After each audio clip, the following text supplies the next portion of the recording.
Hello everybody, Shadow SB here, and I'm playing more Granblue Fantasy. This time we're going after another member of the T1 series, the Fire Representative, Twin Elements. Let's get started. So we're going to go raid list, free quest list, and click on the 2-star button here. Why is it the T1 series? You know what? That's old school. Back in the day. Okay, so I'm gonna go ahead and pick whatever water advantage summon we've got. Alright, so here's our lineup. You'll notice it's the same lineup that we always use in water. That's okay. There's nothing really special in our weapons selection. Our summon selection, as you might expect, we're just filling it with strong stat sticks and Nobio for auto summoning. Yeah, so let's go ahead and get into it. There's some stuff to talk about with this raid. This quest. It's not. It used to be a raid back in the day. Yeah, there's some stuff to talk about, but we'll talk about it inside. Because this is a pretty weird quest.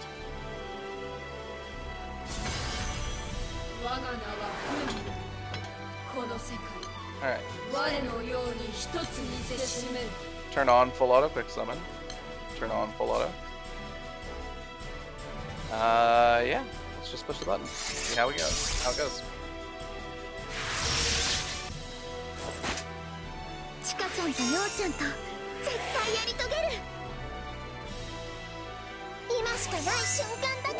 But yeah, no lie, this quest is extremely strange.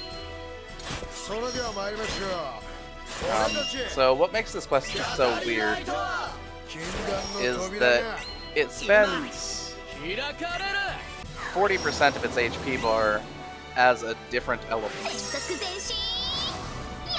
Specifically, it spends 40% of its HP bar as water.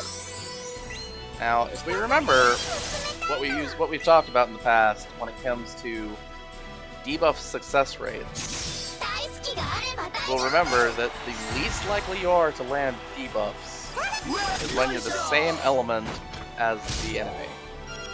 So for 40% of this fight, we have trouble landing debuffs.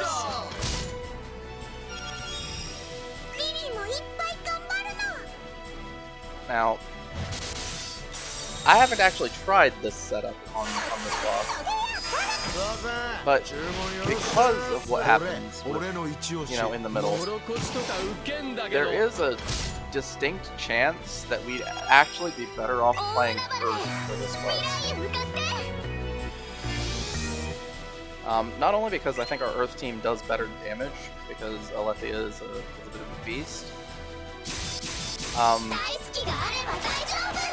but because and Lily is very good, don't get me wrong, but I think our overall Earth character quality is still better than our overall Water character quality.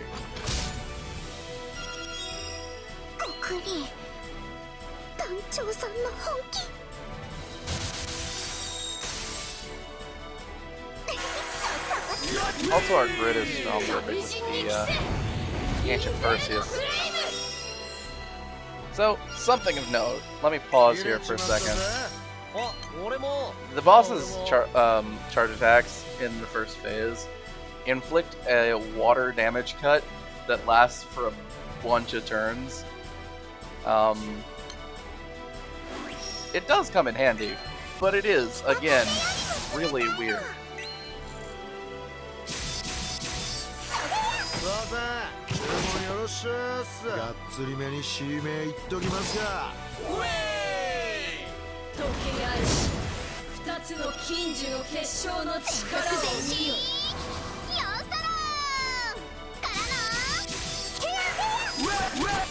Yeah, if I find that when we hit the 50% mark, we just aren't able to push through very well, then I'll stop this recording and make up an Earth team to do this. Because I do think that I do think we'd do better on Earth. It would be nice to represent water, like our water team in this quest tier.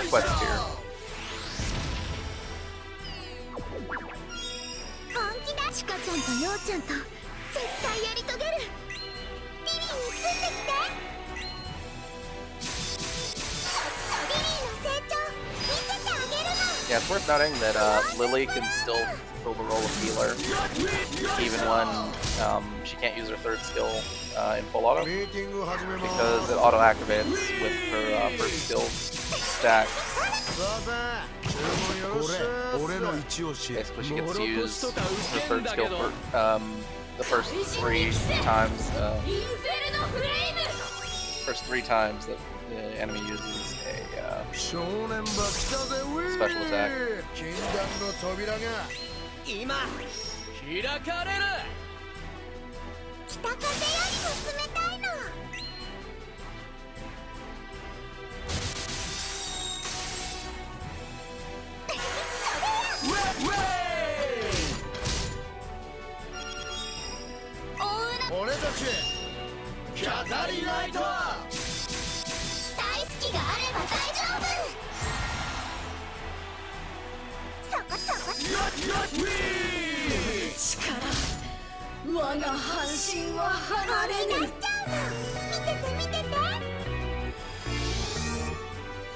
I won't say that was a convenient timing, but it wasn't worse either.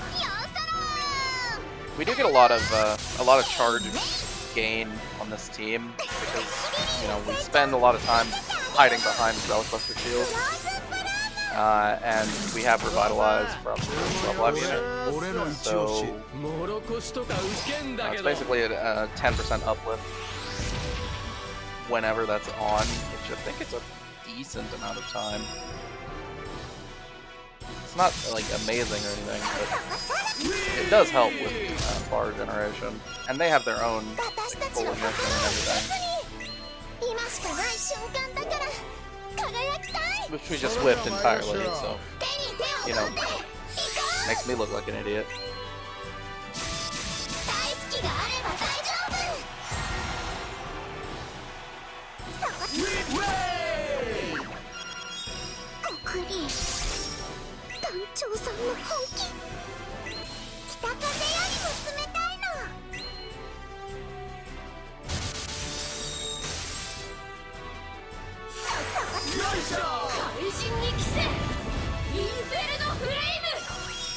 Oh look, the boss is buffing us again. Technically, the Infernal Flame does give you does give one ally, you know, it's a 40% water cut and a burn debuff. But we've had the tactical shield fail up every single time, so hasn't done anything. Okay, you'll see now we're moving into the water phase.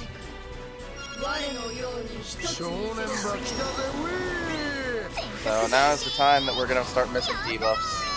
Basically every time we cast them. Also, we'll lose a lot of damage because not only are we're missing out on our normal mod. So whenever you're countering your enemy's element, you do get a certain multiplier automatically.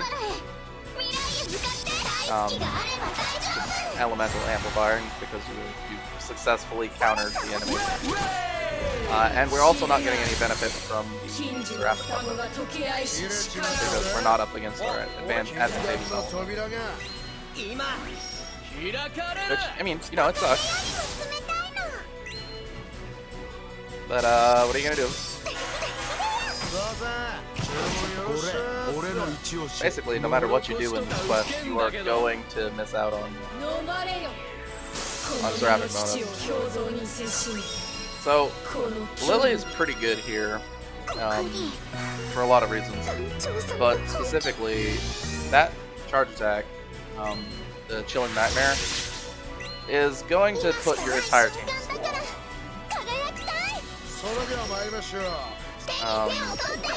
I believe Lily's still auto-activates for free, if she ends up asleep, but I don't actually know for sure. We'll probably find out, because we're gonna run out of Veil soon enough. I said Lily was good, but I may be wrong. I've been wrong before. So yeah, the boss spends its HP bar from 50% all the way down to 10% as water, which makes this boss needlessly tanky.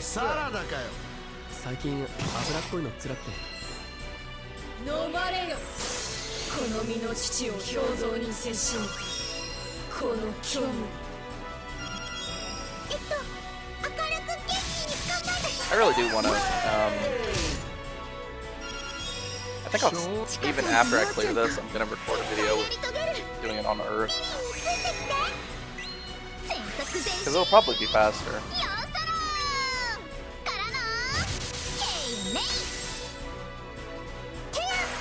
If you also notice, the boss debuffs itself with the Earth defense down here. Yeah, okay, so Lily does auto-activate her third skill even when she's asleep, and that clears herself from being asleep, which is pretty cool.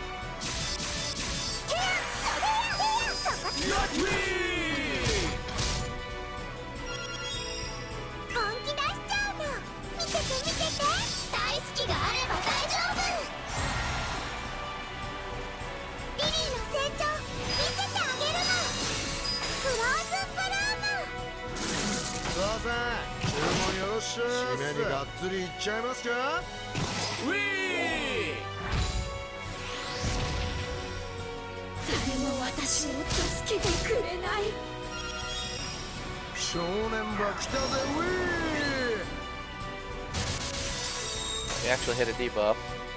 I mean, Lily's been hitting debuffs relatively consistently, but you can see we've missed quite a few more.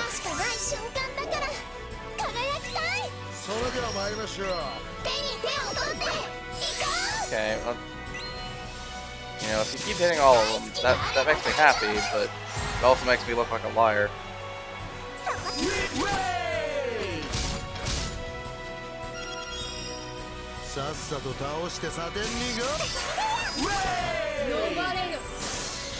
Man, you can see the damage that we do is horrendously bad.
And we're almost out of the water phase.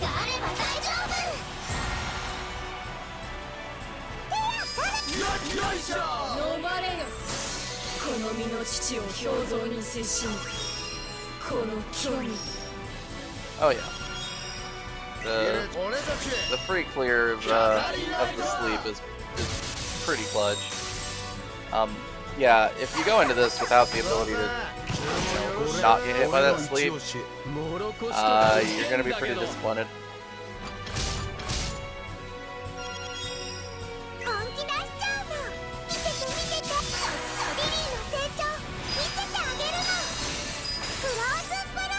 And we'll see how, as is often the case with one diamond enemies, gravity is enormously helpful.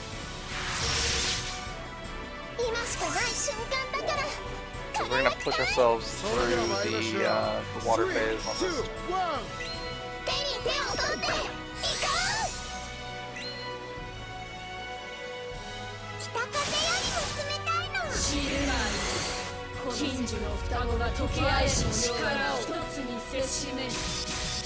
I'm getting to, and just 10% more HP, it's not that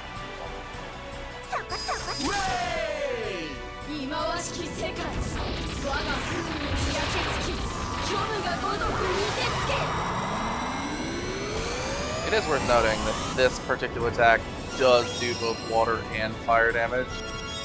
So if you are relying on a specific elemental damage cut, you can get screwed.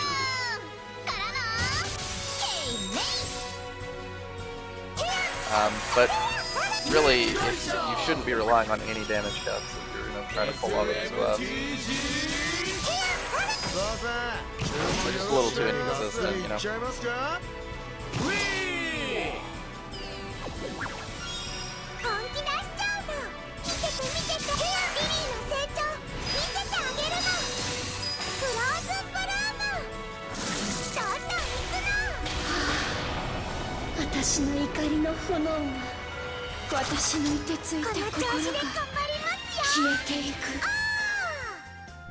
Okay. Well, ultimately, that's a success, and that's important because we need to succeed here. No, but for real, we're getting closer and closer to finishing off the stuff that we're all the quests that we're looking to clear. So what does Twin Elements get us? Well, as previously we've talked about with this series, we get access to the anima, and anima is basically the last ingredient that we've been looking for the seraphics. So if we get those all accumulated, I'll go ahead and talk about getting SSR seraphics. It's pretty cool. We have the ancient X-Axe and the normal X-Axe. This one's bad. This one's what we want. Though, like with the Ancient Oberon that was from the Macula Marius quest that I talked about earlier, the Knickknack Academy drops 4 copies, fully uncapped, of Ancient X-Axe. So you don't really need to farm these. I will probably farm 1 copy for reasons that I'll talk about later. And then you'll see we get this lucky loot, which is a shield. That shield is for Paladin and what's the other one that's called? Shieldsworn? The new one. So yeah, I mean, and collecting Paladin shields is a good thing, right? It will help Paladin as a class. So if we happen to get the shield, that's great. If we don't, well, there's something else to talk about. Alright, so I think what I'm going to do here is I'm going to go ahead and call it, and then I'm going to record doing the same quest on Earth, because I'm pretty sure we'll do better.